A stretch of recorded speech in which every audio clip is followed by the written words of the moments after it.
मुझे अरविंद राय सर की वो लाइन आज भी याद है कि मुझे दिक्कत नहीं कि अगर तुम्हारे अंदर ओवर कॉन्फिडेंस है, मुझे दिक्कत तब होगी कि मेरी क्लास अटेंड करने के बाद भी तुम्हारे अंदर अगर कॉन्फिडेंस।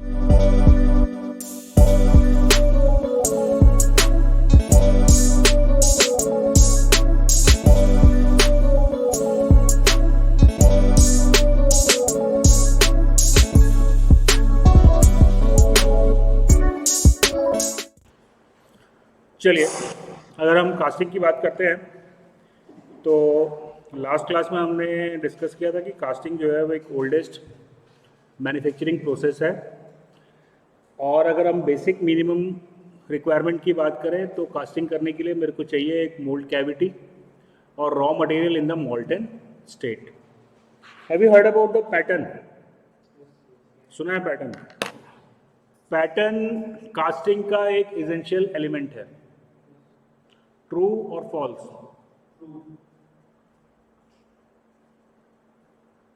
क्या यूज होता है पैटर्न का? मोल्ड कैविटी बनाने के लिए, करेक्ट है। तो अगर आप कास्टिंग की बात करें तो कास्टिंग में परमानेंट मोल्ड कास्टिंग भी होती है, जहाँ पे कि परमानेंट मोल्ड हम यूज करते हैं, तो वहाँ तो हमको पैटर्न की जरूरत नहीं है, right.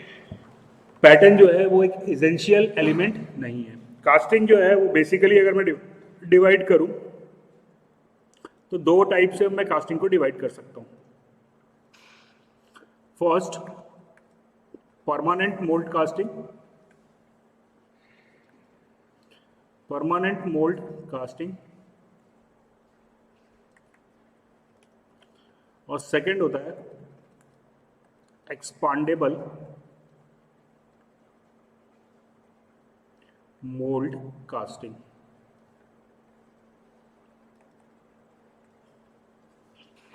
Die casting, centrifugal casting, slush casting, these are the example of the permanent mold casting.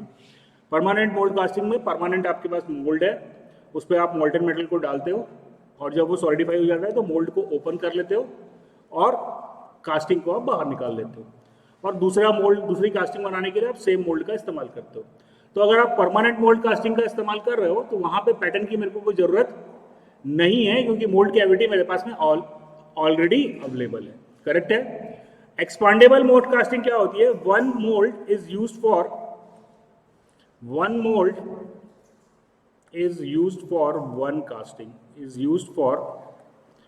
Casting.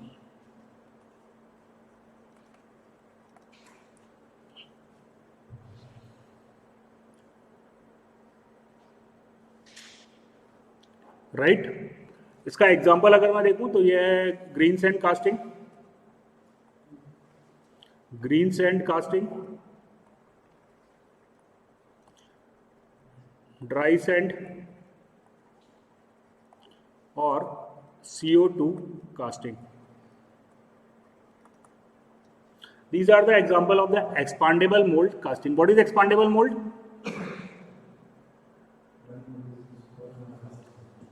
जो ब्रेक हो जाता है। एक्सपांडेबल मोल्ड कास्टिंग यानी कि एक कास्टिंग के लिए एक मोल्ड मेरे को चाहिए। मोल्ड में आपने मोल्टन मेटल को पोर किया, इसके बाद आपका मोल्टन मेटल सॉलिडिफाई हो गया यानी कि कास्टिंग बन गई। अब वो कास्टिंग को निकालने के लिए अपन मोल्ड को ब्रेक करेंगे और कास्टिंग को बाहर निकाल लेंगे। तो जितनी कास्टिंग बनानी पड़ेगी उतने बार मेरे को मोल्ड भी बनाना पड़ेगा। Is that clear? तो ये जो एक्सपांडेबल मोल्ड कास्टिंग है, इसको यूज करने के लिए पैटर्न जो है वो इसका एसेंशियल एलिमेंट है, क्योंकि यहाँ पे मेरे को मोल्ड कैविटी बनानी है और वो मोल्ड कैविटी को बनाने के लिए पैटर्न मेरे को चाहिए, जबकि परमानेंट मोल्ड कास्टिंग में हमको पैटर्न की कोई आवश्यकता नहीं है। क्लियर हुआ ये पॉइंट? तो तीन चीजें अपने पास आ गई, मोल्ड कैविटी, मोल्टन मेटल, और अगर एक्सपांडेबल मोल्ड कास्टिंग है तो मोल्ड कैविटी बनाने के लिए मेरे को एक और इंस्ट्रूमेंट चाहिए जिसको हम कहते हैं pattern. This point is clear to everybody? चलिए, so now what is pattern? How do you define it? कैसे डिफाइन करोगे आप पैटर्न को? Pattern is near about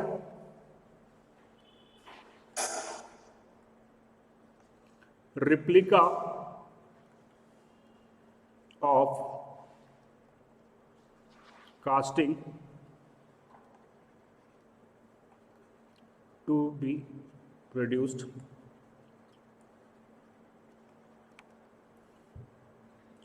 pattern. अगर मान लो मेरे को ये पेन कास्ट करनी है तो इसके लिए जो पैटर्न होना चाहिए वो नियर अबाउट इस पेन के शेप का होना चाहिए। Why not exactly?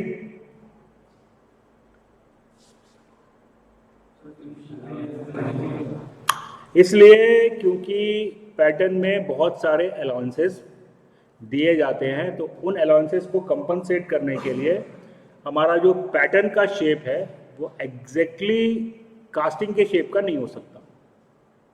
क्या क्या अलाउंसेस दिए जाते हैं तो चलिए देख लेते हैं। Pattern allowances, pattern allowances first shrinkage allowance,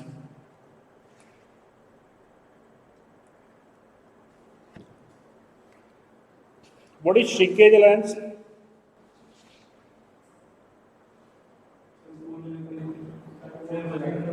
cool होने पे श्रिंक होता है, ठीक बात है। और जो श्रिंकेज जो है वो 2 स्टेजेस या 3 स्टेजेस में होता है।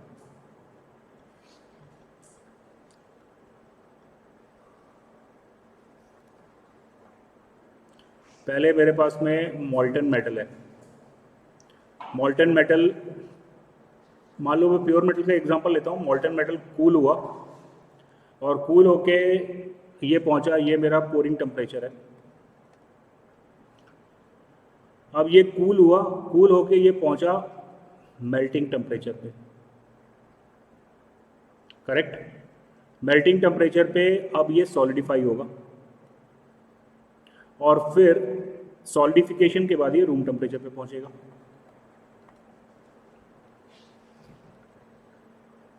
ठीक, 1 2 3 4। तो पहले 1 से 2 तक ये थोड़ा श्रिंक होगा।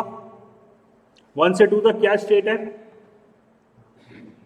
1 से 2 तक ये मोल्टन स्टेट में, करेक्ट है। अब 2 से 3 तक क्या हो रहा है? 2 से 3 तक जो है वो सॉलिडिफिकेशन हो रहा है। तो ड्यूरिंग द सॉलिडिफिकेशन भी मेरी कास्टिंग श्रिंक होगी, करेक्ट है। अब 3 पे ये सॉलिडिफाई हो चुका है, लेकिन अब ये कूल होकर रूम टेम्परेचर तक पहुंचेगा। तो जब ये कूल होकर रूम टेम्परेचर पे पहुंचेगा तो फिर ये सॉलिडिफाई होगा। Am I correct? तो सॉलिडिफिकेशन हो रहा है 1 से 2, 2 से 3 और 3 से 4।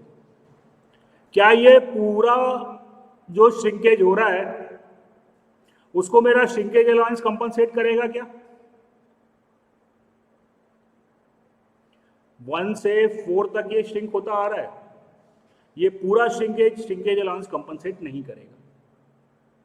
देखो 1 से लेके 3 तक का जो श्रिंकेज होता है इसको कंपनसेट करने के लिए हम एक डिवाइस यूज करते हैं जिसे हम कहते हैं राइजर। अब 3 यानी कि आफ्टर सॉलिडिफिकेशन जो श्रिंकेज होगा, आफ्टर सॉलिडिफिकेशन जो श्रिंकेज होगा उस श्रिंकेज को कंपनसेट करने के लिए हमें श्रिंकेज अलाउंस जो है वो प्रोवाइड करना पड़ रहा है। क्लियर हुआ ये पॉइंट? इस चीज को ध्यान में रखिए। क्वेश्चन आ जाता है कि 3% श्रिंक हुआ लिक्विड स्टेज में, 4% श्रिंक हुआ सॉलिड स्टेट में, तो कैलकुलेट करो पैटर्न का साइज। तो कितना परसेंट श्रिंकेज अपन कंसीडर करेंगे? से 4% अप टू सॉलिडिफिकेशन और 3% आफ्टर सॉलिडिफिकेशन। अभी मेरे को पैटर्न का डायमेंशन कैलकुलेट करना है, कितना परसेंटेज श्रिंकेज में कंसीडर करूंगा? 3%, क्योंकि ये 4% तक का जो श्रिंकेज है वो मेरा राइजर कंपनसेट करेगा। आफ्टर सॉलिडिफिकेशन जो श्रिंकेज होगा, आफ्टर सॉलिडिफिकेशन जो श्रिंकेज होगा उसी को सिर्फ मेरा श्रिंकेज अलाउंस कंपनसेट करेगा। बच्चों क्लियर हुआ ये पॉइंट? कोई दिक्कत, कोई समस्या, कोई परेशानी? क्लियर है ये? चलिए,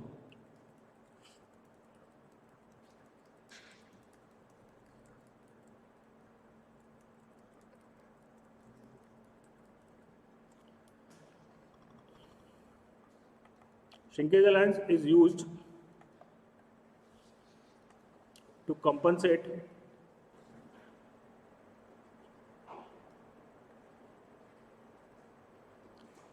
the shrinkage of casting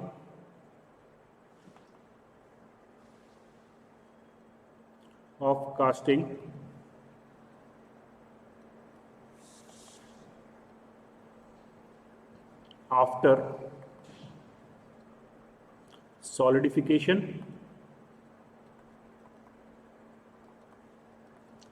to room temperature.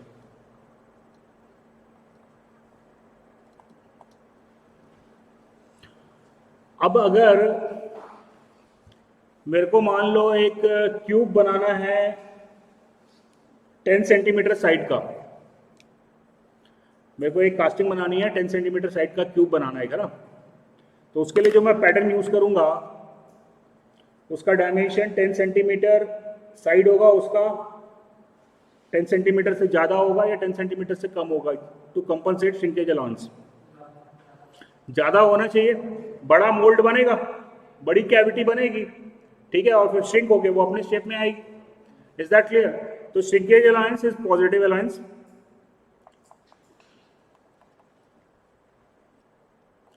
positive alliance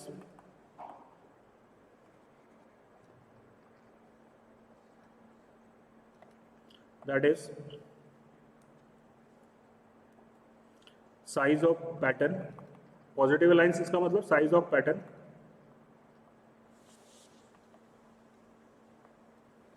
is greater than casting.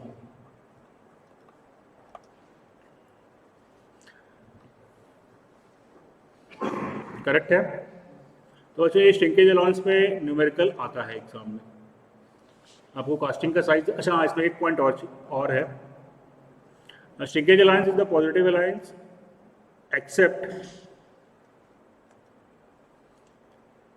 except for grey cast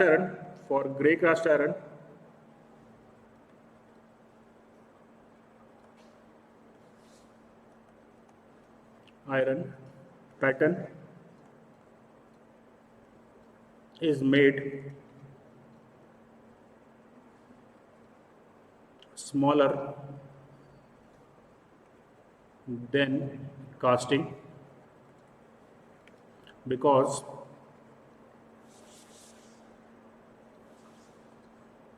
grey cast iron casting expands after solidification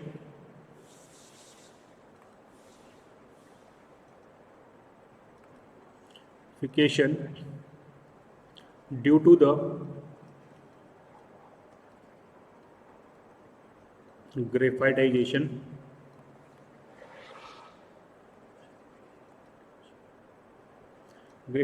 मतलब जो कार्बन होता है, एक्सेस कार्बन, जब मटेरियल साइंस अपन पढ़ेंगे उस टाइम पर अपन डिस्कस करेंगे, जो एक्सेस कार्बन होता है वो क्रिस्टल स्ट्रक्चर से बाहर आता है, जिसकी वजह से कास्ट आयरन का एक पेक्यूलियर फिनोमिना है कि ये जब सॉलिडिफाई होने के बाद रूम टेम्परेचर पे आता है तो ये श्रिंक होने की जगह थोड़ा सा एक्सपांड होता है, राइट। बाकी सारे मटेरियल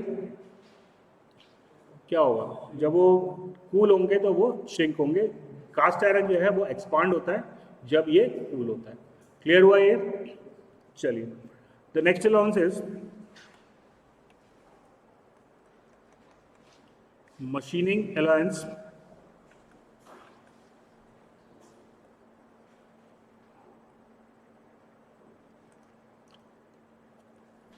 मशीनिंग अलाउंस क्या होगा, ये पॉजिटिव या नेगेटिव, क्या होना चाहिए?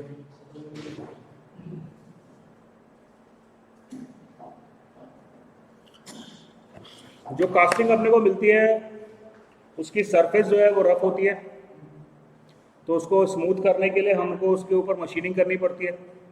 और मशीनिंग क्या है? Material removal operation. तो अगर आप मशीनिंग करोगे तो साइज जो है कास्टिंग की वो छोटी हो जाएगी। तो अगर आप एग्जैक्टली सेम शेप की का कैविटी प्रोड्यूस करते हो तो जो कास्टिंग मिलेगा जब आप उसको मशीन करोगे तो वो छोटा हो जाएगा। तो आपको क्या करना चाहिए, उस को कंपनसेट करने के लिए पैटर्न मेरे को थोड़ा सा बड़ा बनाना पड़ेगा ताकि मशीनिंग के बाद जो है वो एग्जैक्ट शेप में ऑब्टेन कर सकूं। क्लियर हुआ ये? चलिए, so machining allowance is positive allowance, positive alliance, then there is shake alliance,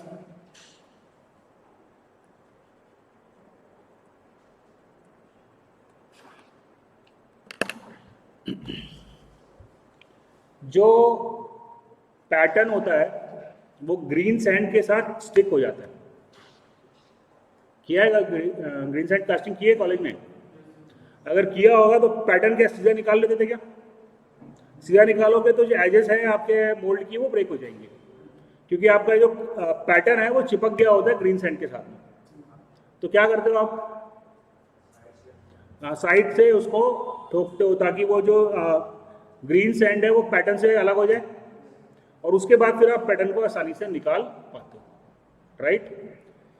इसे हम कहते हैं शेक अलाउंस। तो ये शेक अलाउंस को देने के लिए मेरे को पैटर्न बड़ा बनाना चाहिए या छोटा?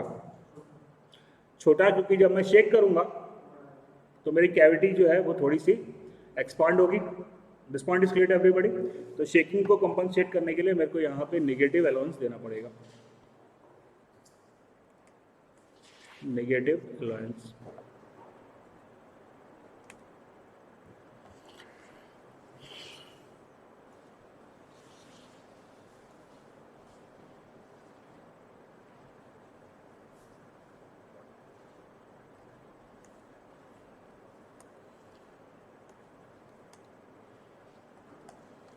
टाइप्स ऑफ या पैटर्न मटेरियल,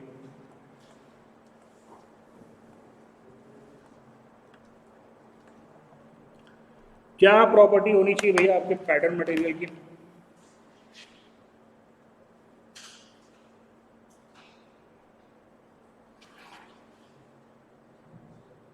क्या प्रॉपर्टी होनी चाहिए? पैटर्न आप किस मटेरियल का बना, क्या चाहोगे आप? उसकी सबसे पहली रिक्वायरमेंट क्या होनी चाहिए? कास्टिंग। अच्छा, टफनेस, ठीक है। Casting is used to produce integrate and complicate shapes. Complicated shapes को भी प्रोड्यूस करने के लिए हम कास्टिंग का इस्तेमाल करते हैं। इस चीज़ को आप ध्यान में रखिए। क्या रिक्वायरमेंट होनी चाहिए आपके पैटर्न मटेरियल की?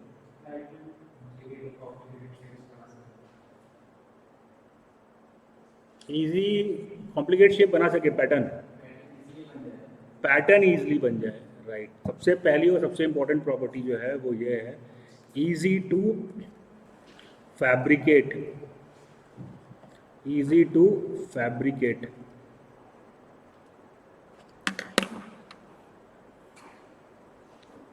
इसीलिए नॉर्मली आप वुड का पैटर्न बनाते हो जिसको आप ले जाके कारपेंटरी शॉप में आसानी से शेप दे सकते हो। आप प्लास्टर ऑफ पेरिस का पैटर्न बनाते हो जिसको आप आसानी से शेप दे सकते हो। तो पहली रिक्वायरमेंट पैटर्न मटेरियल की है कि वो इजी टू फैब्रिकेट होना चाहिए, राइट। देन व्हाट, और क्या चाहोगे?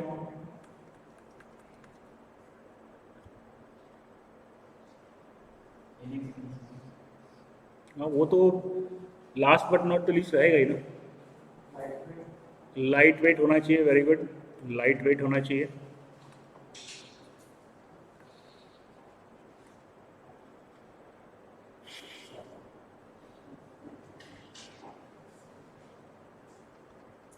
हाई मेल्टिंग पॉइंट होना चाहिए। नहीं, क्यों? पिघल जाएगा पैटर्न तो। कुछ किया है, मतलब ईमानदारी से काम किया, नहीं तो हर क्लास में मेरे को पहला आंसर यही मिलता है, सर मेल्टिंग पॉइंट ज़्यादा होना चाहिए। मेल्टिंग पॉइंट का कोई रिलेशन है पैटर्न से? क्या पैटर्न मॉल्टन मेटल के कांटेक्ट में आने वाला है क्या? पैटर्न तो मोल्ड कैविटी बनाया और वो बाहर हो गया, करेक्ट है, तो उसका हाई मेल्टिंग पॉइंट होने का कोई रिक्वायरमेंट नहीं है। पैटर्न बल्कि हम यूज़ करते हैं जिसका मेल्टिंग पॉइंट लो होता है, वो डिस्कस करेंगे अपन। चलिए, मेल्टिंग पॉइंट इसका कोई इशू नहीं है। वुड जो है एक बहुत अच्छा ऑप्शन होता है पैटर्न के लिए, लेकिन उसका प्रॉब्लम है डायमेंशनल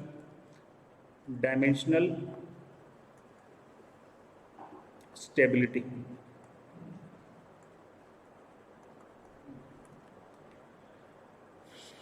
डायमेंशनल स्टेबिलिटी, अगर अपन देखें तो सारी चीज़ों में वुड बहुत अच्छा ऑप्शन बनता है, लेकिन प्रॉब्लम उसमें ये होता है कि वो डायमेंशनली स्टेबल नहीं होता है। बरसात के टाइम में पानी खा के साइज़ बड़ा हो जाएगा और फिर वो साइज़ छोटा हो जाएगा। तो डायमेंशनली स्टेबल होना चाहिए, यानी कि डायमेंशन जो हमने कास्टिंग की चाहिए जिसके हिसाब से मैंने डिज़ाइन किया है, मैं चाहूँगा कि मेरा पैटर्न उसी शेप का रहे। अगर वो पानी खा के बड़ा हो गया तब तो मेरे को सही साइज़ का कास्टिंग मिलेगा नहीं। तो डायमेंशनली स्टेबल होना चाहिए, ड्यूरेबिलिटी होनी चाहिए,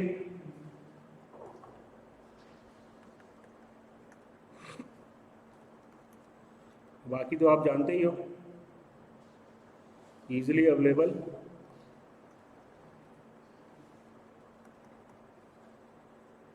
and low cost.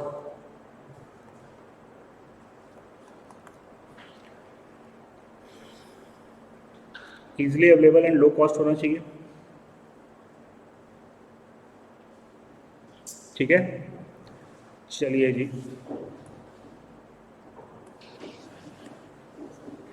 Types of pattern.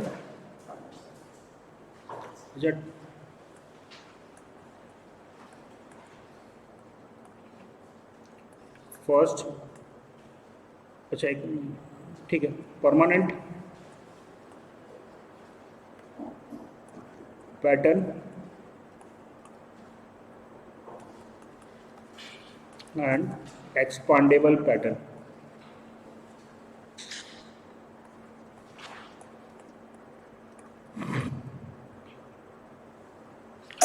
Permanent pattern and expandable pattern.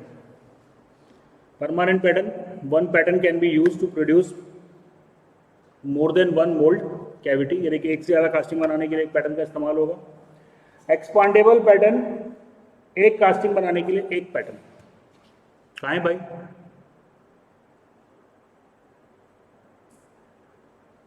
एक कास्टिंग लकड़ी का पैटर्न बना लो और एक से ज़्यादा कास्टिंग बनाओ। क्यों एक कास्टिंग के लिए एक पैटर्न, ऐसा क्यों?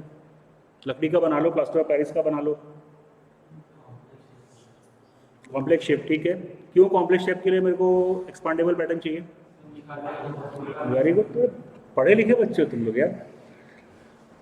भैया पैटर्न ने मोल्ड कैविटी बना दिया, लेकिन कैविटी तो मेरे को तब मिलेगी जब पैटर्न मेरा बाहर आएगा।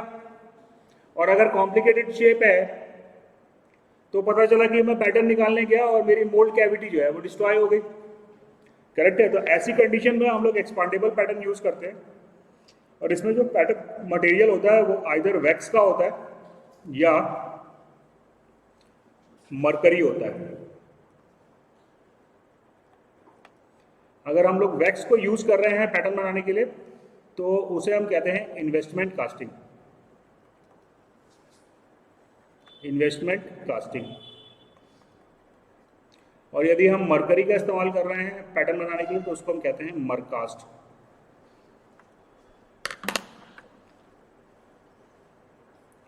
What is investment casting?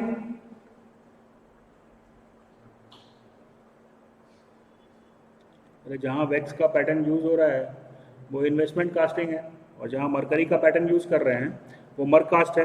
अब वैक्स और मरकरी को यूज करने से क्या हुआ कि जब आपने मोल्ड कैविटी प्रोड्यूस कर ली तो आप मोल्ड को हीट कर दिए। हीट करने से आपका वैक्स जो है वो मेल्ट हो गया, और मेल्ट होकर वो आसानी से बाहर निकल जाएगा और मोल्ड कैविटी आपको मिल जाएगी, राइट। तो अगर जब कॉम्प्लिकेटेड शेप्स मेरे को बनाने होते हैं, जैसे ज्वेलरी है, डेंटिस्ट्री है, तो वहाँ पे हम लोग इन्वेस्टमेंट कास्टिंग का इस्तेमाल करते हैं। कॉम्प्लिकेटेड शेप है तो पैटर्न का रिमूवल जो है वो एक आसान प्रक्रिया नहीं होगी, इसलिए वहाँ पे हम लोग वैक्स का पैटर्न यूज करते हैं जिसको हम मेल्ट करके आसानी से बाहर निकाल सकते हैं और मोल्ड कैविटी को हम सही तरीके से ऑब्टेन कर सकते हैं। This point is clear to everybody?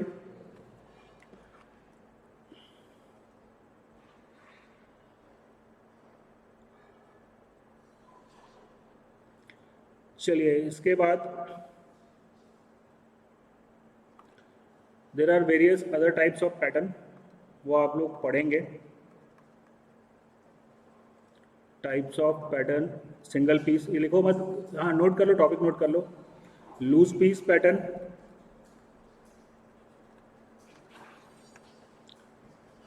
Split pattern,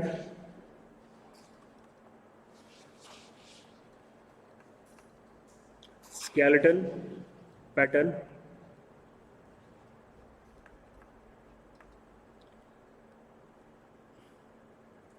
so there are various types of pattern. तो ये various types of pattern जो है sweep pattern,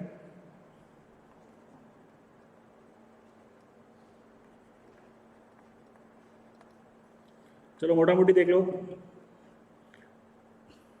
loose piece pattern यानी कि पैटर्न जो है वो एक साथ में मैं नहीं बना रहा हूँ, सिंगल पीस पैटर्न भी होगा।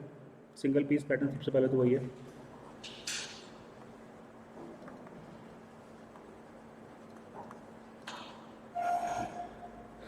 सिंगल पीस पैटर्न मतलब पैटर्न को एक हिस्से में बनाया, एक ही पार्ट में बनाया है।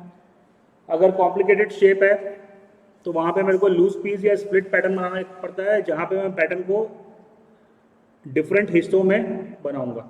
उससे क्या होगा, रिमूवल जो है वो मेरा आसान हो जाएगा। क्लियर हुआ? स्केल्टन पैटर्न बोले तो खाली स्केल्टन हमने बनाया, अंदर से पोला रहेगा। अगर बड़ी बड़ी कास्टिंग बनानी है, अगर सॉलिड पैटर्न बनाऊंगा तो अननेसेसरी मेरा वेट जो है पैटर्न का इंक्रीज होगा। तो वहाँ पे हम लोग स्केल्टन पैटर्न का इस्तेमाल करते हैं, जहाँ पे सिर्फ आउटर रहेगा, इनर जो है वो खाली रहेगा। स्वीप पैटर्न जब मेरे को सिमेट्रिकल सेक्शन बनाना होता है तो हम पैटर्न का सिर्फ आधा हिस्सा बनाते हैं और फिर क्या करेंगे, उसको एक्सिस के अबाउट आप रोटेट कर दो तो अनदर हाफ जो है वो भी मोल्ड आपका प्रिपेयर हो जाएगा। तो these are the various types of pattern. Now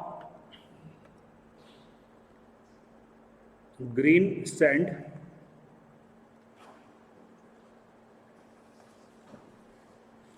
green sand consists of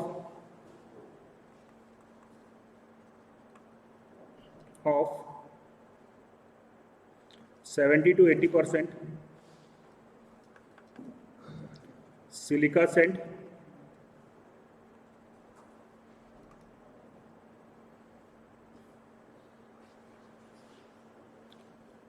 10 to 15% clay, 5 to 10% water, and 1 to 2% additives.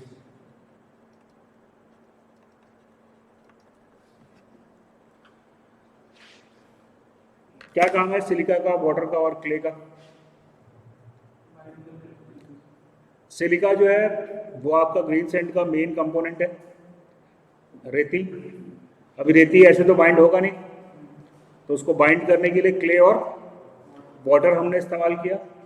और इसके बाद हम लोग इसमें एडिटिव यूज़ करते हैं। एडिटिव इसलिए यूज़ करते हैं क्योंकि ग्रीन सैंड में हम कुछ प्रॉपर्टीज़ चाहते हैं, तो उन प्रॉपर्टीज़ को ऑब्टेन करने के लिए हमको कुछ पोर्शन ऑफ एडिटिव्स को ऐड करना पड़ता है। क्लियर हुआ ये पॉइंट? ग्रीन सैंड में सैंड जो है वो बेसिकली मेन कंपोनेंट है जिससे स्ट्रेंथ मिल रही है। सैंड को बाइंड करने के लिए वाटर और क्ले रिक्वायर्ड है, और एडिटिव्स हम ऐड करते हैं ताकि कुछ डिजायर्ड प्रॉपर्टीज जो हमको चाहिए होती हैं वो प्रॉपर्टी हम ऑब्टेन कर पाएँ। तो क्या क्या प्रॉपर्टी होनी चाहिए ग्रीन सैंड में?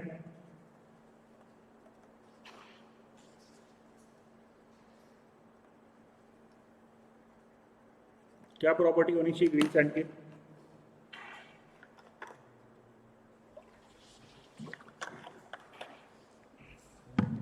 पहली प्रॉपर्टी है ग्रीन स्ट्रेंथ।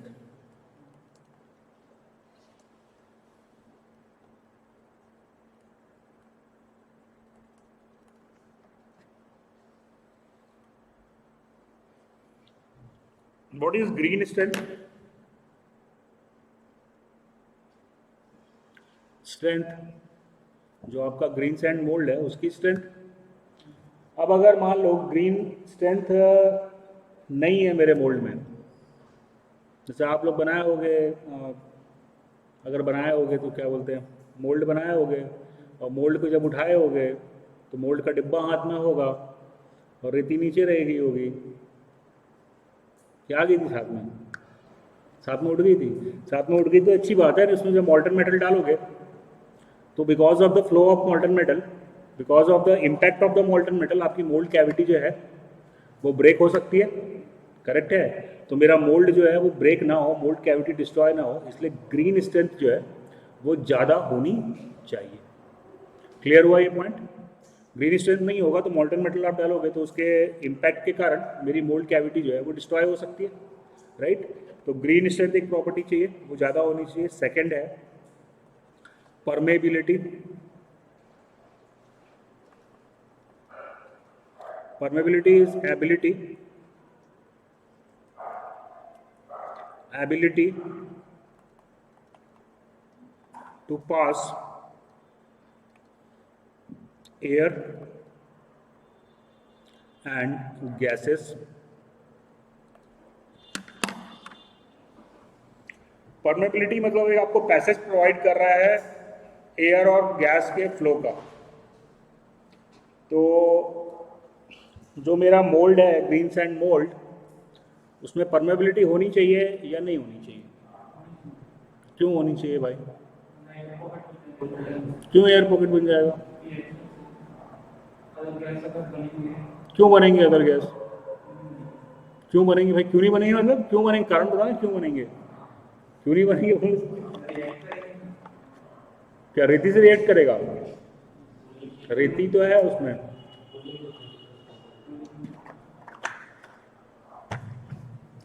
मेरे भाई पहले तो मोल्ड कैविटी है, तो मोल्ड कैविटी के अंदर ऑलरेडी एयर भरी होगी।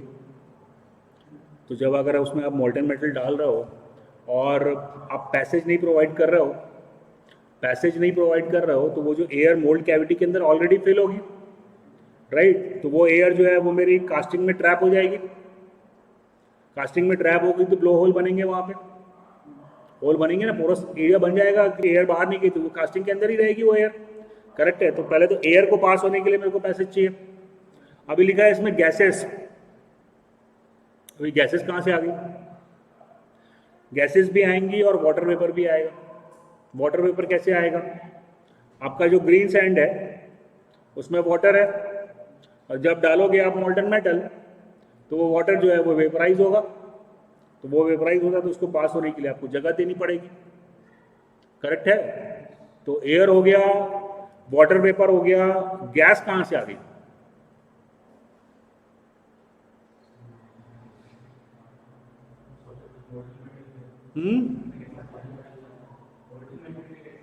मोल्टन मेटल में गैस होगी।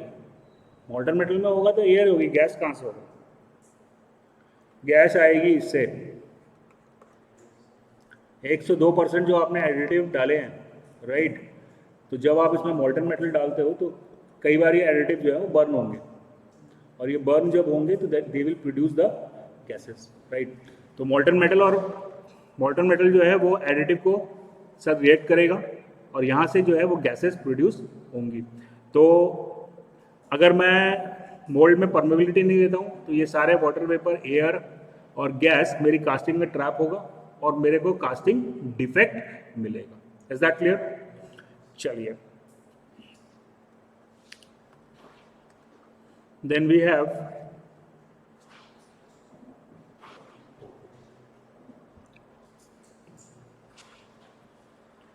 फ्लोएबिलिटी।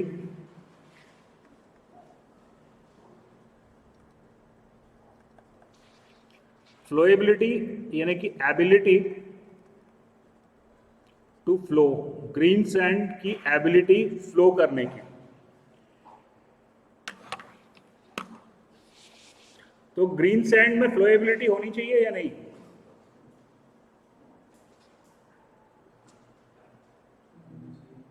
होनी चाहिए। क्यों शौर्य? मोल्टन मेटल, हाँ बोलो। तो भैया मोल्टन मेटल को फ्लो करना चाहिए ना। अभी तो हम बात ग्रीन सैंड की कर रहे हैं, जिससे हम मोल्ड बना रहे हैं। मोल्टन मेटल की कहाँ बात कर रहे हैं? अभी तो हम बात कर रहे हैं ग्रीन सैंड की, जिससे हमने मोल्ड कैविटी बनाई है। फ्लोएबिलिटी होनी चाहिए या नहीं होनी चाहिए? क्यों नहीं होनी चाहिए? सैंड फ्लो हो जाएगा तो क्या होगा उससे? शेप बिगड़ जाएगा। तो सैंड फ्लो ना करे, मतलब सैंड बिगड़े ना, उसके लिए हमने पहले ही बोल दिया कि ग्रीन स्ट्रेंथ ज़्यादा होनी चाहिए। वो तो ग्रीन स्ट्रेंथ अगर कम होगी तब तो मेरा सैंड टूटेगा फूटेगा, मतलब मेरा मोल्ड कैविटी टूटेगा फूटेगा। फ्लोएबिलिटी जो है वो ज़्यादा होनी चाहिए। क्यों ज़्यादा होनी चाहिए? अगर मान लो फ्लोएबिलिटी नहीं होगी, मान लो ये मेरा पैटर्न है, suppose this is my pattern right. अगर फ्लोएबिलिटी कम होगी तो ग्रीन सैंड जो है वो सारे एरिया को कवर नहीं कर पाएगा। बात समझ रहे हो? अगर फ्लो नहीं करेगा ग्रीन सैंड तो ये सब जो इंट्रिकेट एरियाज हैं, पोर्शन है, इस पे ग्रीन सैंड जाएगा ही नहीं।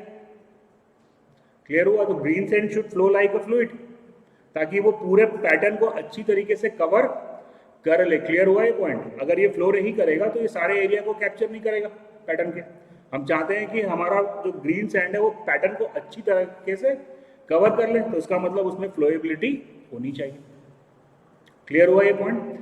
दो अलग प्रॉपर्टी है। आप तुम ये जरूर बात कह सकते हो कि फ्लोएबिलिटी ज़्यादा होगी तो ग्रीन स्ट्रेंथ कम होगी, करेक्ट है, वो अलग चीज़ है। लेकिन मैं अभी बात कर रहा हूँ कि आइडियली अगर मैं फ्लोएबिलिटी की बात करूँ, मैं फ्लोएबिलिटी को एक दूसरी प्रॉपर्टी बोल रहा हूँ और ग्रेन स्ट्रेंथ को मैं एक दूसरी प्रॉपर्टी बोल रहा हूँ। इवन जब आप ग्रेन स्ट्रेंथ बढ़ाओगे, अभी हम देखेंगे, तो आपकी परमेबिलिटी कम हो जाएगी, करेक्ट है। लेकिन मैं अगर एक इंडिविजुअल प्रॉपर्टी की बात कर रहा हूँ तो मैं कहूँगा कि परमेबिलिटी ज़्यादा होनी चाहिए। मेरी बात समझ में आ रही है? We are talking about the different properties. Green strength should be high. ये अलग बात है कि जब आप ग्रीन स्ट्रेंथ बढ़ाने की कोशिश करते हो उस समय में आपकी परमेबिलिटी और फ्लोएबिलिटी कम हो सकती है। लेकिन ideally I need high green strength, I need high flowability and I need high permeability. Now the last point is collapsibility.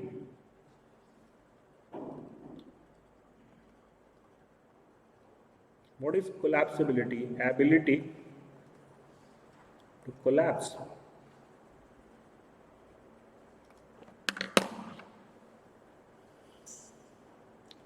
क्या होना चाहिए?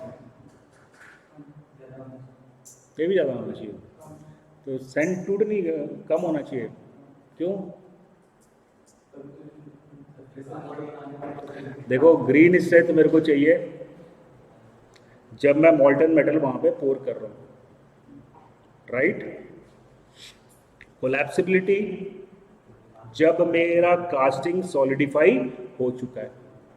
अभी हम किसकी बात कर रहे हैं? ग्रीन सैंड मोल्ड की बात कर रहे हैं।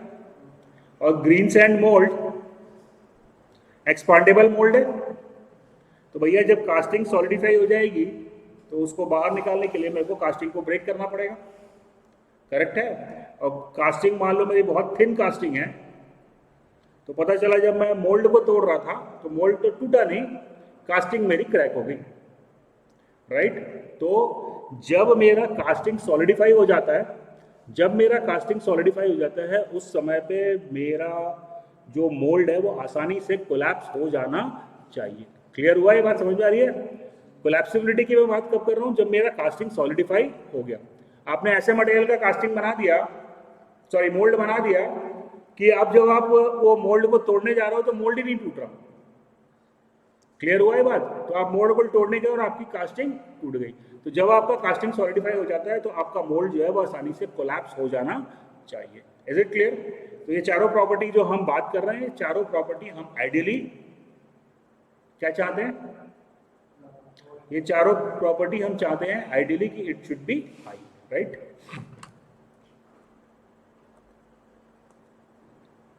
Investment casting, grains and silica clay, water properties, effect of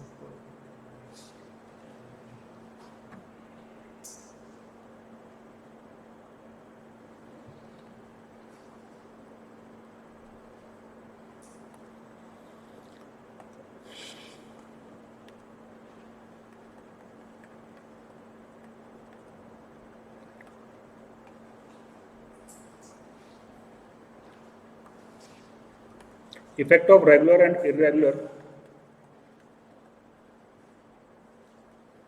size grain on green strength,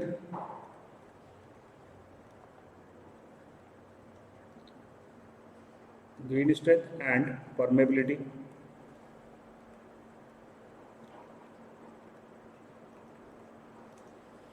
green strength and permeability.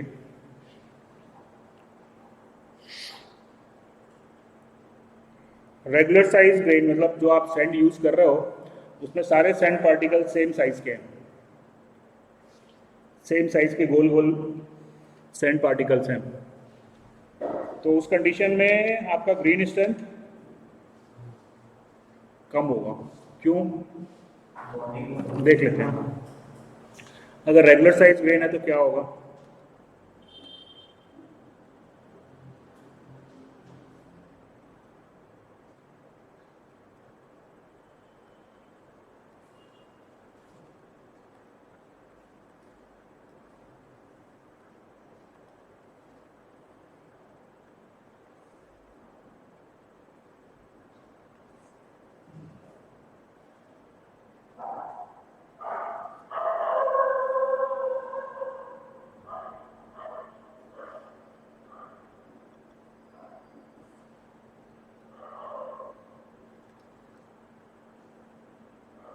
देखो ये हमने रेगुलर साइज ग्रेन लिए, करेक्ट है। अगर अपन रेगुलर साइज ग्रेन देख रहे हैं तो contact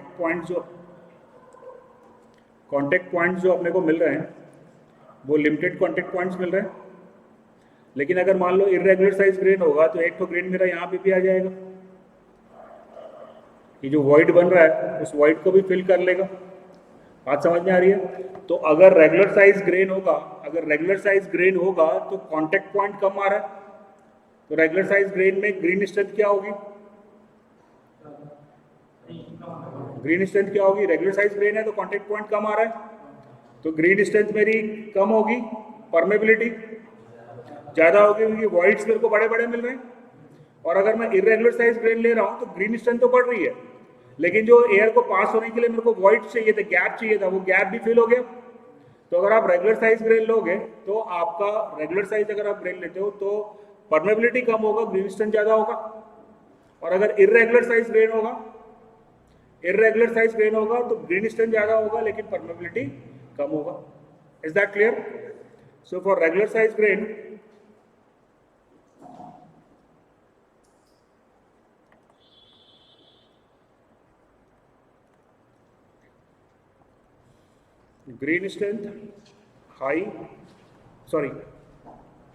green strength low, permeability high, irregular size grain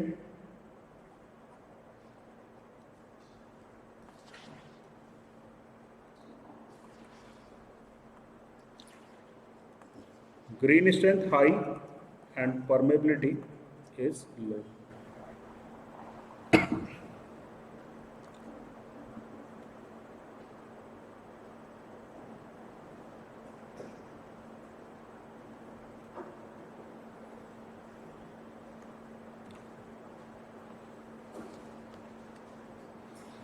Effect of moisture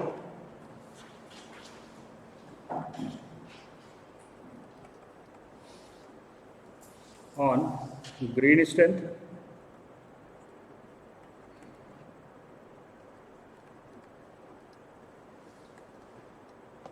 and permeability.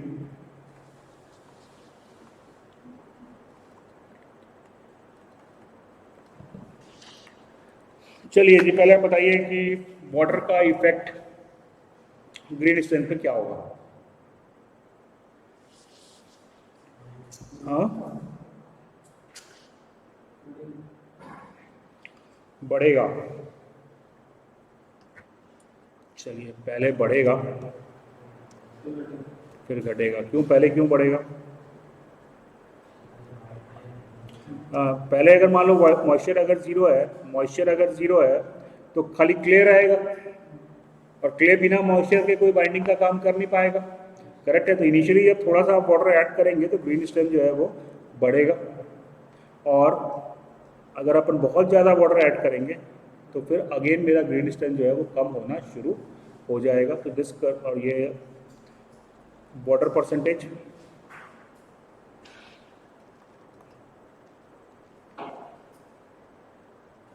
4 से 6 के बीच में मेरे को मैक्सिमम स्ट्रेंथ मिलती है, 4% से 6% के बीच में। This curve represent the green strength.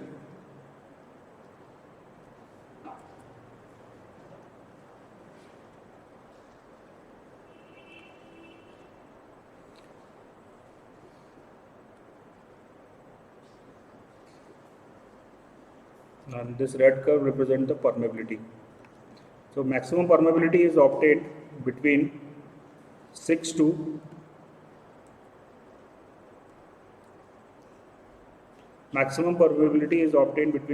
8%। 6 to 8%, 6 to 8% के बीच में परमेबिलिटी जो है वो मैक्सिमम है, और उसके बाद कम होती है। तो क्यों भैया परमेबिलिटी पहले बढ़ क्यों रही है वाटर ऐड करने से?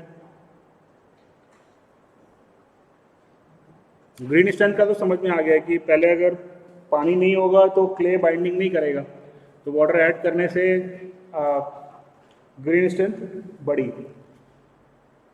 परमेबिलिटी क्यों बढ़ रही है वाटर ऐड करने से? अगर वाटर नहीं ऐड करोगे, अगर वाटर आप नहीं ऐड कर रहे हो तो आपका जो क्ले है वो स्टिक नहीं करेगा, करेक्ट है? और स्टिक नहीं करेगा तो ये जो वॉइड्स हैं, इस वॉइड के बीच में क्ले भरा होगा। जब आप वाटर ऐड करते हो तो क्ले जो है वो सैंड के साथ स्टिक करेगा। तो इनिशियली ये जो वॉइड्स थे इसको क्ले ने ऑक्यूपाई कर लिया था, इसलिए परमेबिलिटी कम थी। अब जब ज़्यादा वाटर ऐड कर दे रहा हूँ तो फिर परमेबिलिटी क्यों कम हो रही है? अभी ये जो वॉइड था, ये वॉइड में वाटर जाके खुद बैठ जाएगा, करेक्ट है? तो फिर से अपनी परमेबिलिटी जो है वो कम होगी। तो मैक्सिमम परमेबिलिटी जो है वो आपको 6 से 8% के बीच में मिलती है, और मैक्सिमम ग्रीन स्ट्रेंथ जो है वो आपको 4 से 6% वाटर के बीच में मिलता है। This point is clear everybody? चलिए, अभी जो डिस्कस किया है वो क्लियर है? कोई दिक्कत, कोई समस्या, कोई परेशानी?